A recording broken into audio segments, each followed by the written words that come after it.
ನರಂ ಚೈವ ನರೋತ್ತಮಂ ದೇವೀಂ ಸರಸ್ವತೀಂ ವ್ಯಾಸಂ ತತೋ ಜಯಮುದೀರಯೇ. ವಿಜಾನತಾಮವಿತ್ತಸ್ಯ ಮಧ್ವಸ್ಯ ಜಗತಿ ಗುರೋಃ ಪೂರ್ವಾಚಾರ್ಯಮಹಿಷ್ಠಾನಾಮಿಯಂ ಪ್ರಣತಿಮಾಲಿಕಾ.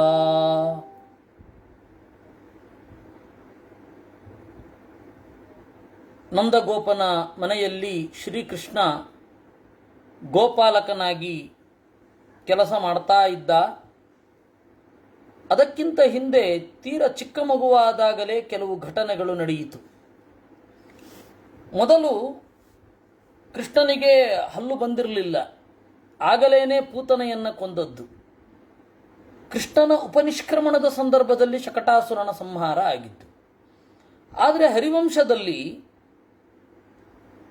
ವ್ಯತ್ಯಾಸವಾಗಿ ಹೇಳ್ತಾರೆ. ಪುರಾಣಗಳಲ್ಲಿ ಪ್ರಾತಿಲೋಮ್ಯ ಘಟನೆಗಳನ್ನು ಆಚೀಚೆ ಹೇಳೋದು ಅದೊಂದು ಗೊತ್ತಾಗಿರುವ ಶೈಲಿ. ಅದನ್ನು ನಾವು ಸರಿ ಮಾಡಿಕೊಳ್ಬೇಕು. ಯಾವುದು ಕಾಲಕ್ರಮೇಣ ಬಂದಿದೆ ಅನ್ನೋದನ್ನು ನಾವು ನೋಡಿಕೊಳ್ಬೇಕಾಗತ್ತೆ. ಆ ಬೇಕಾದ ಟೂಲನ್ನು ಕೊಟ್ಟಿದ್ದಾರೆ. ನೋಡಿ, ಹರಿವಂಶದಲ್ಲಿ ಇನ್ನೊಂದು ಪಿತುಸ್ವಸಃ ಕೃತೋ ಯತ್ನಃ ತವ ಗರ್ಭನಿಪಾತನೆ ಅಂತ ಅವನು ಕ್ಷಮೆ ಕೇಳ್ತಾನೆ ಕಂಸ. ಓ ಅತ್ತೆ,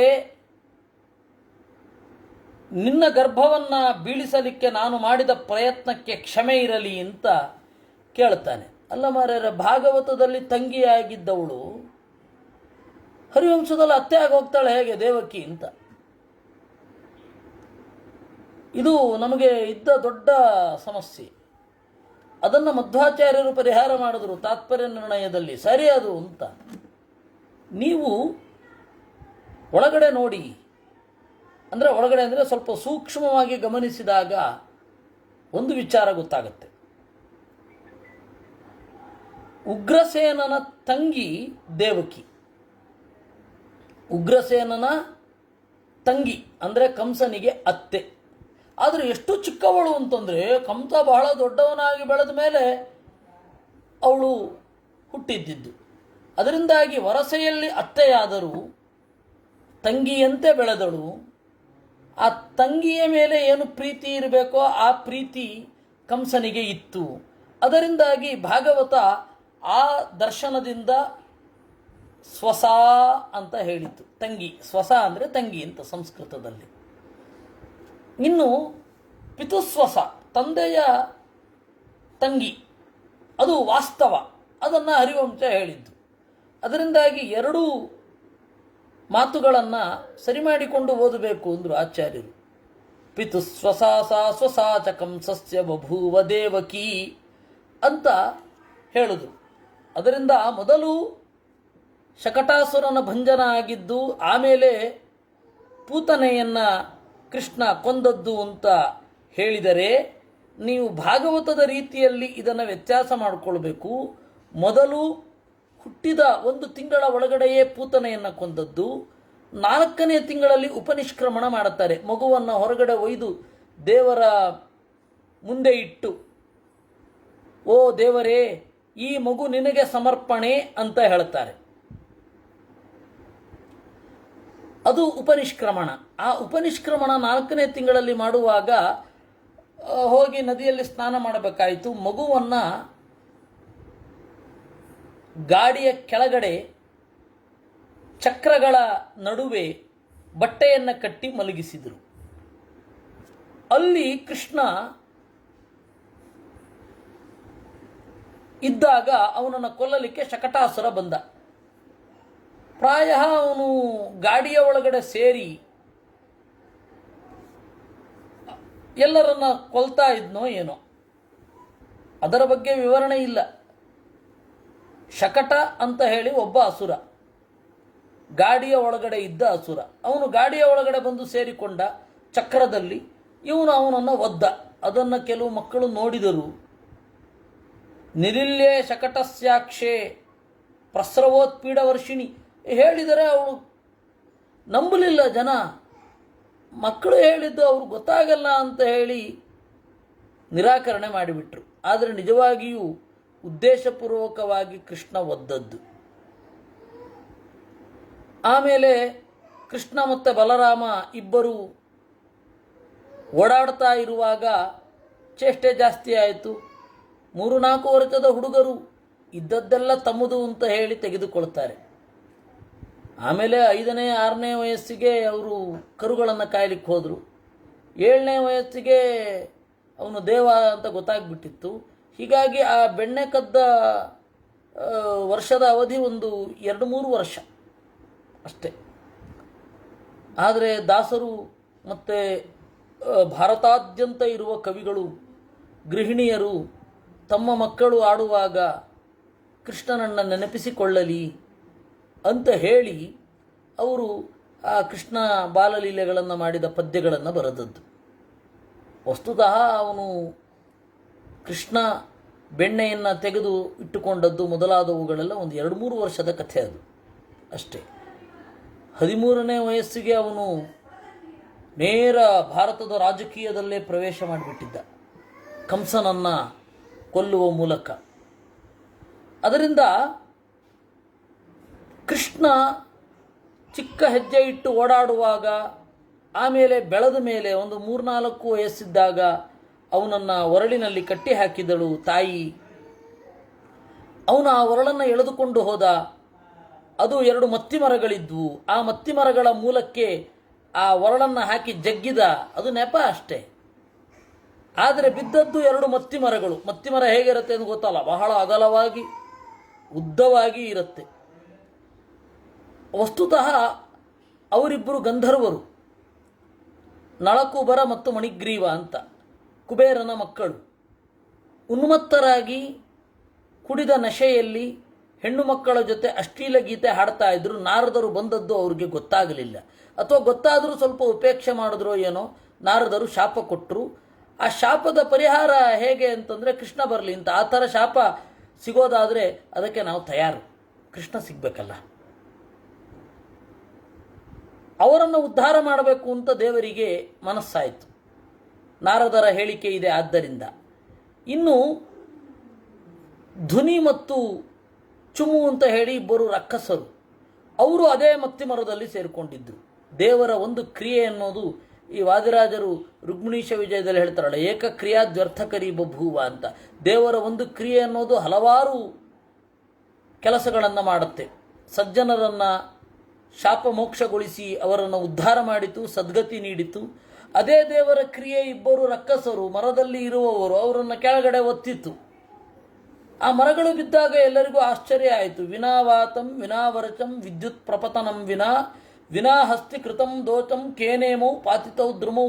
ಅರ್ಥವೇ ಆಗಲಿಲ್ಲ ಯಾಕೆ ಬಿತ್ತು ಅದು ಅಂತ.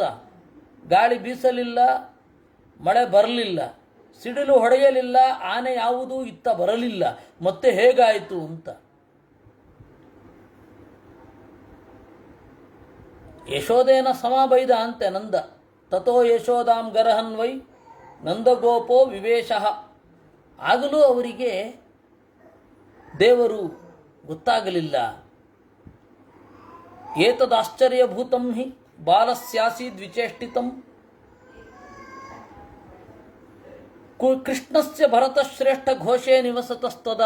ಈ ತರಹದ ಅಚ್ಚರಿಗಳು ಮೇಲಿಂದ ಮೇಲೆ ಆಗ್ತಾ ಇದ್ರೂ ಕೂಡ ಎಲ್ಲವೂ ಆಕಸ್ಮಿಕ ಅಂತ ಅವರು ಅಂದುಕೊಂಡು ಸುಮ್ಮನೆ ಇದ್ದರು ಅನ್ನುವಲ್ಲಿಗೆ ವಿಷ್ಣು ಪರ್ವದಲ್ಲಿ ಜೋಡಿ ಮತ್ತಿ ಮರಗಳ ಮುರಿತ ಎಂಬ 7ನೆಯ ಅಧ್ಯಾಯ, ಯಮಳಾರ್ಜುನ ಭಂಗೋ ನಾಮ 7ಮೋಧ್ಯಾಯ. ಹೀಗೆ ಅವರು ಬಾಲ್ಯವನ್ನು ದಾಟಿದರು, ಪೌಗಂಡಕ್ಕೆ ಬಂದರು. ಒಬ್ಬ ನೀಲಿ ಬಣ್ಣದ ಬಟ್ಟೆ ಉಡ್ತಾ ಇದ್ದ, ಇನ್ನೊಬ್ಬ ಬಂಗಾರದ ಬಣ್ಣದ ಬಟ್ಟೆ ಪೀತಾಂಬರ. ಬಲರಾಮನ ಮೈಬಣ್ಣದ ಬಟ್ಟೆ ಕೃಷ್ಣನ ಮೇಲಿದ್ದರೆ ಕೃಷ್ಣನ ಮೈಬಣ್ಣದ ಬಟ್ಟೆ ಬಲರಾಮನ ಮೈ ಮೇಲಿತ್ತು. ಅವರಿಬ್ಬರಿಗೂ ಸುಮಾರು 5-6 ವಯಸ್ಸು. ಬಭೂವತು ವತ್ಸಪಾಲೌ ಕಾಕಪಕ್ಷ ಧರಾವುಭೌ. ಅವರಿಬ್ಬರೂ ಕರುಗಳನ್ನು ಮೇಯಿಸಿದರು. ಅದು ಫಸ್ಟ್. ಆಮೇಲೆ ದನ ಮೇಯಿಸೋದು.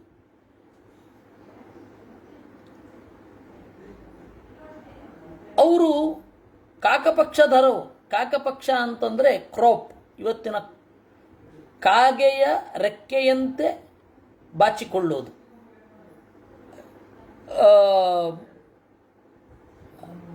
ಅದನ್ನು ಒತ್ತಿ ಹಿಂದ್ಗಡೆ ಬಾಚಿದರೆ ಅದು ಕಾಗೆಯ ರೆಕ್ಕೆಯಂತೆ ಇರ್ತದೆ. ಆ ತರಹದ ಹೇರ್ ಸ್ಟೈಲ್, ಅದಕ್ಕೆ ಕಾಕಪಕ್ಷಧರ ಅಂತ ಕರೀತಾರೆ. ಪರ್ಣವಾದ್ಯಂ ಶ್ರುತಿ ಸುಖಂ ವಾದಯಂತೌ ವರಾನನಂ.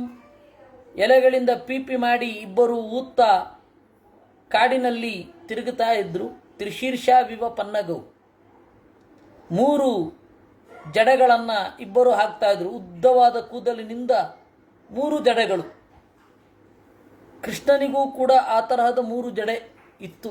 ಈಗ ಚೆನ್ನಾಗಿ ಪ್ರತಿ ದಿವಸ ಮಾಡುವ ಅಭಿಷೇಕದಿಂದ ಆ 3 ಜಡೆ ಕಾಣಲ್ಲ. ಅವಾಗೆಲ್ಲ 3 ಜಡೆ ಇತ್ತು. ಮುದ್ದು ಮುಖದವ 3 ಜಡೆಯಲ್ಲಿ ಇದ್ದ ಉಡುಪಿನ ಕೃಷ್ಣನ ಅಂತ ವಾದಿರಾಜರು ಹೇಳ್ತಾರೆ ನೋಡಿ.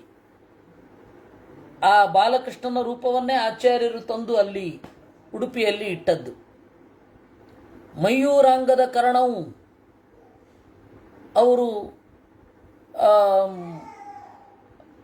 ಕಾಡಿನಲ್ಲಿ ಆಚೆ ಈಚೆ ಬಿದ್ದಿದ್ದ ನವಿಲು ಗರಿಗಳನ್ನು ತೋಳಬಂದಿಯಾಗಿ ಹಾಕಿಕೊಂಡು ಮತ್ತೆ ತಮ್ಮ ಕೂದಲ ಮೇಲೆ ಸಿಕ್ಕಿಸಿಕೊಂಡು ಪಲ್ಲವ ಪಿಡ ಧಾರಿಣವು. ಚಿಗುರುಗಳನ್ನೆಲ್ಲ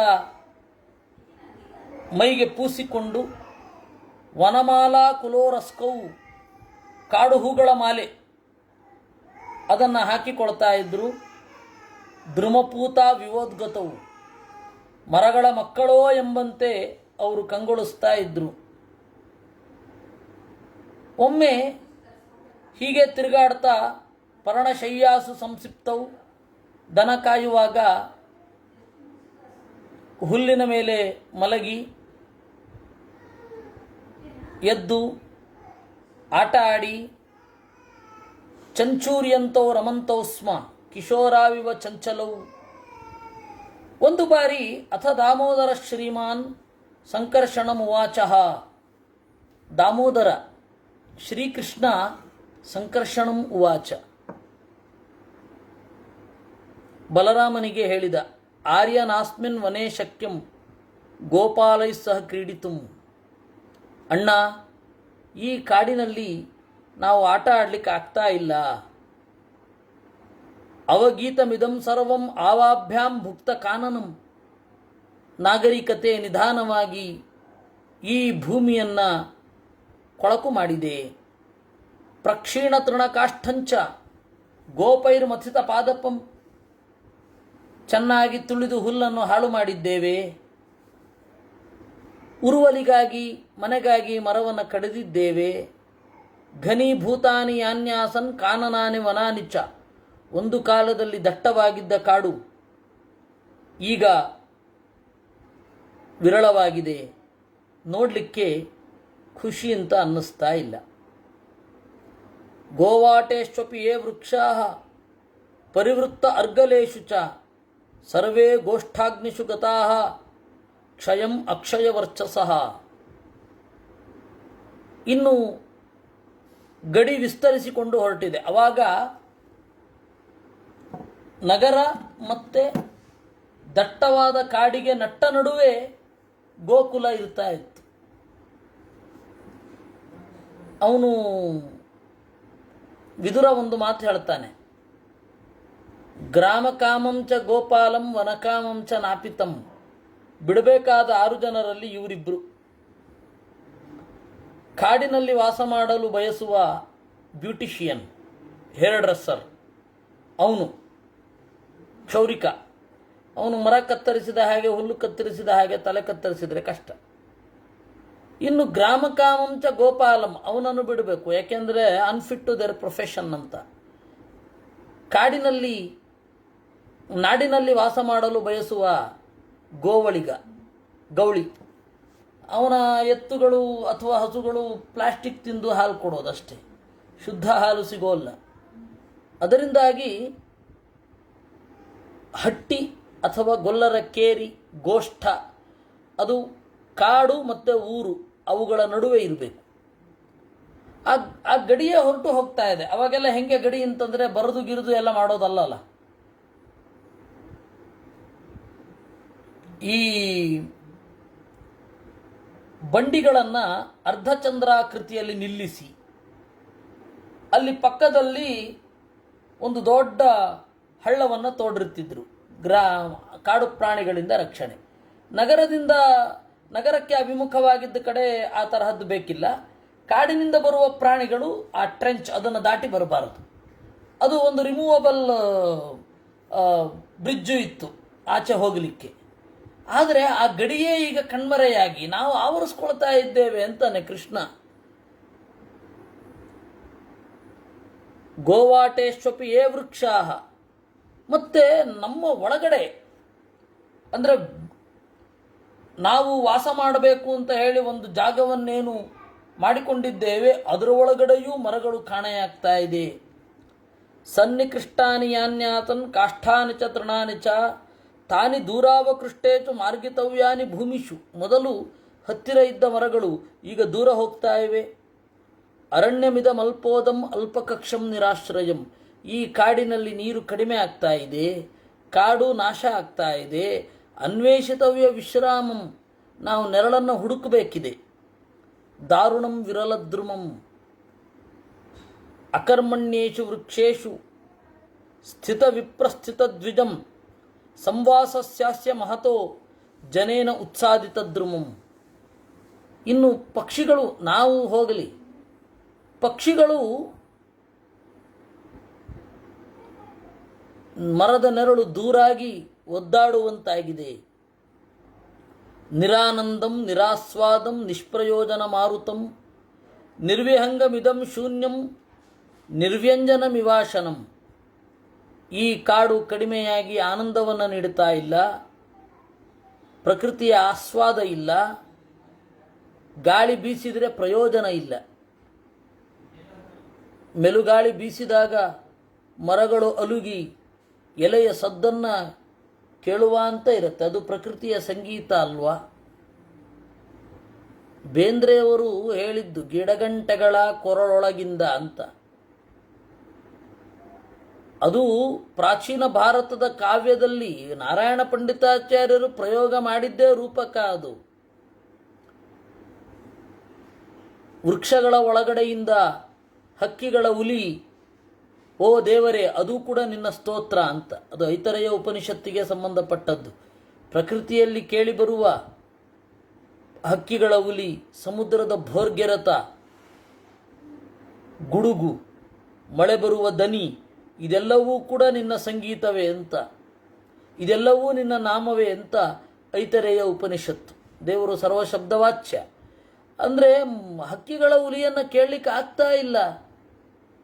ಅದರಿಂದಾಗಿ ನಿರ್ವಿಹಂಗಂ ನಿಷ್ಪ್ರಯೋಜನ ಮಾರುತಂ. ಗಾಳಿ ಬೀಸುತ್ತೆ, ಗಾಳಿ ಬೀಸಿದಾಗ ಉಂಟಾಗುವ ಮರಗಳ ಸ್ಪಂದನೆ ಇಲ್ಲ, ಮರಗಳ ಸದ್ದಿನಿಂದ ಹಕ್ಕಿಗಳ ಉಲಿವೂ ಇಲ್ಲ. ನಾವೇನು ಸಂತೋಷ ಪಡೋದು ಇಂತಹ ಪ್ರಕೃತಿಯಿಂದ? ವಿಕ್ರೀಯಮಾಣೈ ಕಾಷ್ಠೈಶ್ಚ ಶಾಖೈಶ್ಚ ವನತಂಭವೈ. ಮತ್ತು ಗೊಲ್ಲರೆಲ್ಲ ಬಹಳ ದಿವಸ ಇಲ್ಲೇ ಇದ್ದಾರೆ. ಆದ್ದರಿಂದ ಕಾಡಿನ ತುದಿಯಲ್ಲಿ ಬಿಡುವ ಕಟ್ಟಿಗೆ ಮೊದಲಾದವುಗಳನ್ನು ಮಾರ್ತಾ ಇದ್ದಾರೆ ಹೊರಗಡೆ. ಕಾಡಿನಲ್ಲಿ ಬಿಡುವ ತರಕಾರಿಗಳನ್ನು ಹೋಗಿ ಮಾರ್ತಾ ಇದ್ದಾರೆ. ವಿಕ್ರೀಯಮಾಣೈ ಕಾಷ್ಠೈಶ್ಚ ಉಚ್ಛಿನ್ನ ಸಂಚಯ ತೃಣೈ ಘೋಷೋಯಂ ನಗರಾಯತೆ. ಈ ಹಟ್ಟಿ ನಿಧಾನವಾಗಿ ಹಳ್ಳಿಯಾಗ್ತಾ ಇದೆ. ಹಳ್ಳಿ ಆಮೇಲೆ ನಗರ ಆಗಿಬಿಡುತ್ತೆ. ಶೈಲಾನಾಂ ಭೂಷಣಂ ಘೋಷಃ, ಘೋಷಾಣಾಂ ಭೂಷಣಂ ವನಂ, ವನಾನಾಂ ಭೂಷಣಂ ಗಾವಃ, ತಾಶ್ಚಾಸ್ಮಾಕಂ ಪರಾಗತಿ. ಮರಗಳು, ಇದು ಬೆಟ್ಟ ಚಂದ ಕಾಣಬೇಕು ಅಂತಂದರೆ ಹಟ್ಟಿ ಇರಬೇಕು, ಹಟ್ಟಿ ಚಂದ ಕಾಣಬೇಕು ಅಂತಂದರೆ ಕಾಡು ಇರಬೇಕು, ಕಾಡು ಚಂದ ಕಾಣಬೇಕು ಅಂದರೆ ಹಸು ಇರಬೇಕು. ಆ ಹಸುವೇ ನಮಗೆ ಗತಿ ಅಲ್ವಾ? 5 ವರ್ಷದ ಹುಡುಗನ ಮಾತಿದ್ದಾಗಿದೆಯೇ ಇದು? ಒಂದು ದೊಡ್ಡ ಇಕೋಲಾಜಿಕಲ್ ಬೆಲ್ಟ್ ಯಾವ ರೀತಿ ಬೆಳಿಬೇಕು ಅಂತ ಉಂಟು. ಒಂದು ಇಕೋಲಾಜಿಕಲ್ ಥಾಟ್ ಇದರಲ್ಲಿದೆ. ಮತ್ತು ನಮ್ಮ ಇಕೋಲಾಜಿಕಲ್ ಥಾಟ್ ಪ್ರೊಸೆಸ್ ಹೇಗಿರಬೇಕು, ನಾವು ಹೇಗೆ ವನವನ್ನು ಮಿತವಾಗಿ ಭೋಗಿಸಿ ಬಿಡಬೇಕು ಅಂತನ್ನುವ ಕಾನ್ಸೆಪ್ಟ್ ಇದೆ. ತಸ್ಮಾತ್ ಅನ್ಯದ್ವನಂ ಯಾಮಹ ಪ್ರತ್ಯಗ್ರ ಯವಸೇಂಧನಂ. ಅದರಿಂದಾಗಿ ಇನ್ನೊಂದು ಕಡೆಗೆ ಹೋಗೋಣ. ನದ್ವಾರ ಬಂಧಾವರಣ ನಗೃಹ ಕ್ಷೇತ್ರಿಣಸ್ತಥಾ ಪ್ರಶಸ್ತಾ ವೈ ವ್ರಜೇ ಲೋಕೆ ಯಥಾ ವೈ ಚಕ್ರಚಾರಿಣ. ನೋಡಿ, ನಾವು ಹೊಸ ಹುಲ್ಲಿರುವ ಕಡೆಗೆ ಹೋಗಬೇಕು.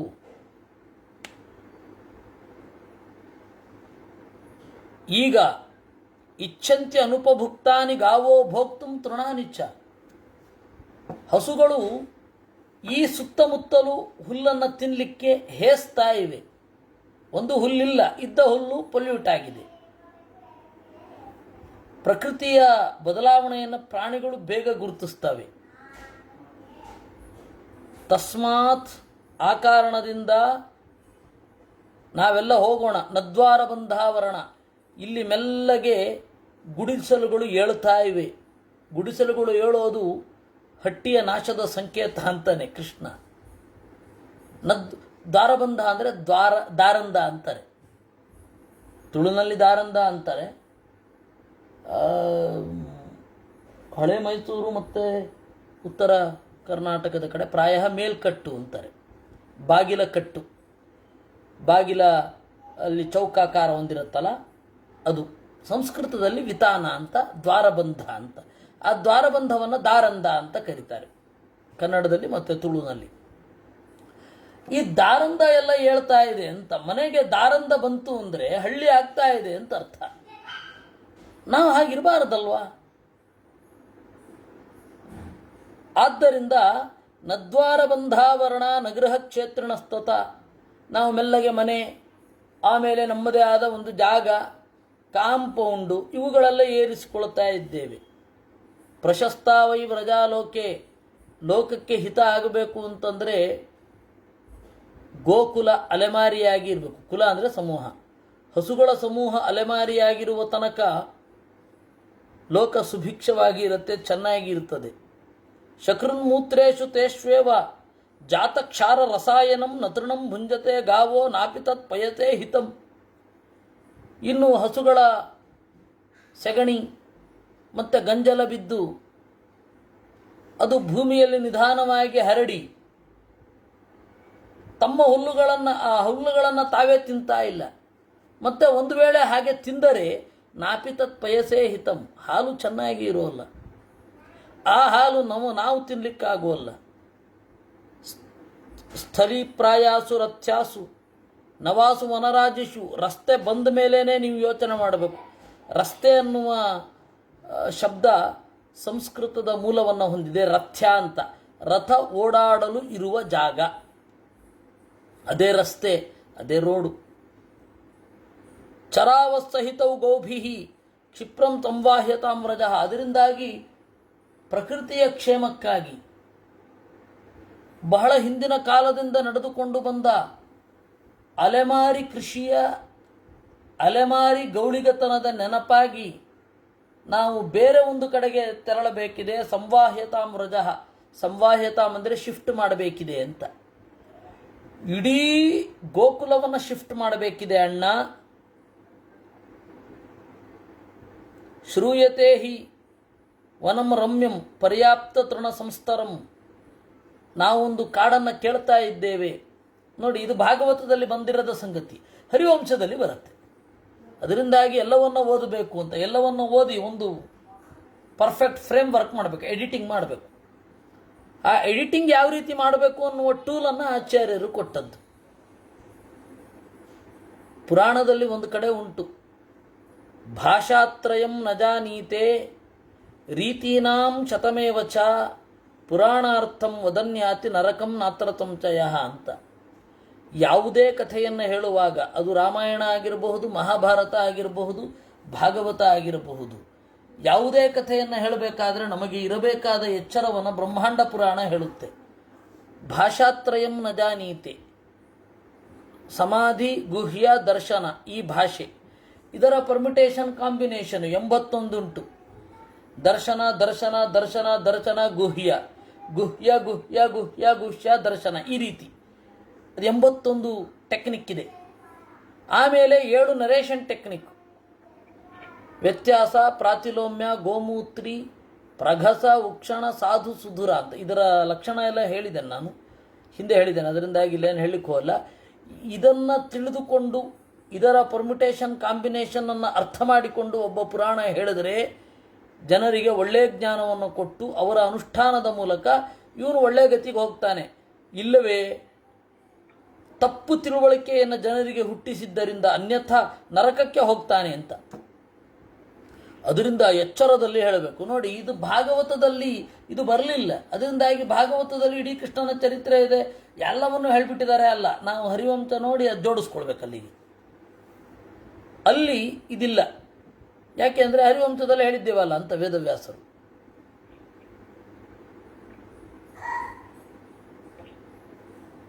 ಅದರಿಂದ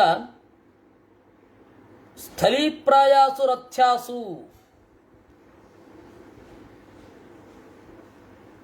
ರಸ್ತೆ ಬರ್ತಾ ಇದೆ, ಕಾಡುಗಳೆಲ್ಲ ಇದೆ, ನಾವು ಓಡಾಡಬಾರದು. ಹೀಗೆ ಮನುಷ್ಯರು ಜಾಸ್ತಿಯಾಗಿ ಸೊಳ್ಳೆಗಳು ಜಾಸ್ತಿಯಾಗಿವೆ, ಅಜ್ಜಿಲ್ಲಿ ಕಂಟಕವನ, ಈ ಎಲ್ಲ ಇರೋದರಿಂದ ನಾವು ವೃಂದಾವನ ಅನ್ನುವ ಕಾಡಿಗೆ ಹೋಗಬೇಕಿದೆ. ಅದು ವೃಂದಾವನಕ್ಕೆ ಹೋಗದೇ ಇರಲಿಕ್ಕೊಂದು ಕಾರಣ ಉಂಟು. ವೃಂದಾವನಕ್ಕೆ ಹೋಗದೇ ಇರಲಿಕ್ಕೆ ಇವರೆಲ್ಲ ಏನು ಕಾರಣ ಅಂದರೆ ಅಲ್ಲಿ ರಾಕ್ಷಸರಿದ್ದರು, ಕೇಶಿ ಮೊದಲಾದ ರಾಕ್ಷಸರಿದ್ದರು, ಅದಕ್ಕೆ ಹೋಗಿರಲಿಲ್ಲ. ಆದರೆ ಅವರು ಹಾಗೆ ಹೋಗದೆ ಕೂತ್ಕೊಂಡದ್ದರಿಂದ ಆ ಪ್ರಕೃತಿ ತೊಂದರೆ ಆಗ್ತಾ ಇತ್ತಲ್ಲ, ಅದನ್ನು ಗಮನ ತಳೆದ ದೇವರು.